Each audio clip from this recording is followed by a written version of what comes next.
தூத்துக்குடியில் பல கோடி ரூபாய் மதிப்புள்ள ஐம்பொன் சிலையை கடத்த முயற்சித்த திமுக ஒன்றிய இளைஞரணி நிர்வாகி விக்னேஷ் என்ற விக்கி மற்றும் அவரது 4 கூட்டாளிகள் கைது செய்யப்பட்டுள்ளனர். இந்த சிலை கடத்தலில் திமுக எம்எல்ஏ சண்முகையாவுக்கு தொடர்பு இருப்பதாக பொதுமக்கள் புகார் கூறுகின்றனர்.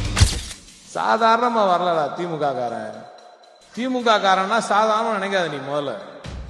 உண்மைதான், திமுக காரவங்க சாதாரணமா வரல. மணப்பாறையை அடுத்த முத்தைப்புழையான்பட்டி ஆற்றுப்படுகையில் மணல் கடத்தலுக்கு பயன்படுத்தப்பட்ட 2 லாரி மற்றும் பொக்கைன் இயந்திரத்தை காவல்துறையினர் பறிமுதல் செய்தனர். அவை திமுகவின் மணப்பாறை கிழக்கு ஒன்றிய பொறுப்பாளர் ஆரோக்கியசாமிக்கு சொந்தமானது என்பது விசாரணையில் தெரியவந்தது. திருநெல்வேலி மாவட்டத்தில் குவாரி மணல் கடத்தல் வழக்கில் திமுக எம்பி ஞான திரவியத்தின் மகன் சிக்கியுள்ள நிகழ்வு பரபரப்பை ஏற்படுத்தியுள்ளது. செம்மரகட்டை கடத்திய வழக்கில் ஆரணி முன்னாள் திமுக சட்டமன்ற உறுப்பினரின் மகனை ஆந்திர போலீசார் கைது செய்துள்ளனர்.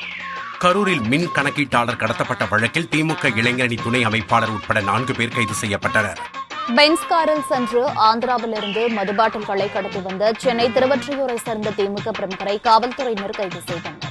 1800 கோடி ரூபாய் போதைப் பொருள் கடத்திய வழக்கில் திமுக முன்னாள் நிர்வாகி ஜாஃபர் ஷாதிக்கை தேசிய போதை தடுப்பு பிரிவு அதிகாரிகள் கைது செய்தனர். புதுக்கோட்டையில் போதைப் பொருட்கள் கடத்தல் வழக்கில் தொடர்புடைய திமுக பிரமுகரை கட்சி தலைமை நீக்கியுள்ளது. ராமநாதபுரம் மாவட்டம் கீழக்கரை திமுக கவுன்சிலரிடமிருந்து 360 கோடி ரூபாய் மதிப்புள்ள போதைப் பொருள் கைப்பற்றப்பட்ட சம்பவம் பெரும் அதிர்ச்சியை ஏற்படுத்தியுள்ளது. இப்படி பல கடத்தல்களை பண்ணி தான் கழகக்காரர்களாக ஆகியிருக்காங்க. இல்ல திமுக காரர்களாகவே மாறி இருக்காங்கன்னு சொல்றோம்.